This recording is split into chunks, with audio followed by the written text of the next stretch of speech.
大家好，我係香港道教聯合會圓玄學院第一中學嘅嚴老師。咁今次價值觀教育好書分享呢，我就揀咗邵思敏小姐所寫嘅呢一本《黐線》。咁都好坦白，一開始咧我都係被呢本書嘅書名所吸引。咁打開呢本書嘅目錄咧，咁我就望一望，咁我就大概明白黐線嘅意思啦。原來呢一本書咧係作者以佢思覺失調病患者嘅身份咧去分享佢嘅生命故事。咁睇完呢個目錄之後咧，我就對呢本書更加有興趣。咁因為作為老師咧，我哋都好關心學生嘅精神健康。根據調查數據顯示，近年中學生嘅情緒健康咧確實令人擔心。我都好想透過呢一本書多啲了解患有抑鬱、焦慮、思覺失調嘅人士，究竟佢哋係點樣諗嘅呢？佢哋經歷緊啲咩呢？同埋會想大家點樣去幫佢哋呢？邵小姐喺書裡面提到，佢係因為高中時期俾同學仔欺凌排擠而種下情緒健康問題嘅種子。雖然離開中學之後，佢好努力去嘗試令自己成為樂觀有自信嘅人。例如佢有去農村學校做小老師，又有去澳洲學駕駛小型飛機等等。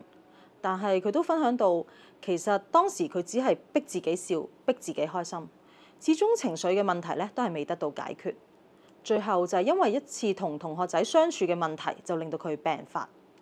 邵小姐病發之後咧，佢好痛苦。例如佢要食藥，食藥會有好多副作用，會令佢暴肥啦，會有幻覺啦，會失憶等等。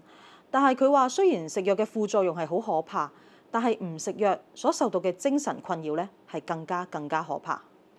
邵小姐喺書裡面提到佢點樣一步一步踏上康復之路。佢嘅媽媽、佢身邊嘅同事、朋友點樣去幫佢？咁呢方面咧嘅詳細內容咧，我就唔多講啦。希望同學可以打開呢本書，慢慢去了解。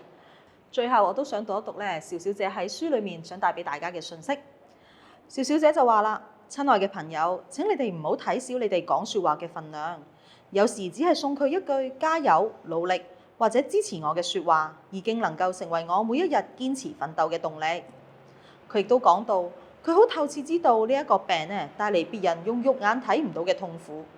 佢好想俾大家知道心靈健康嘅重要性，好想希望呢個社會對所有精神病或者情緒病患者多一啲接納，多一啲支持，給予佢哋咧同普通人一樣最平凡嘅待遇。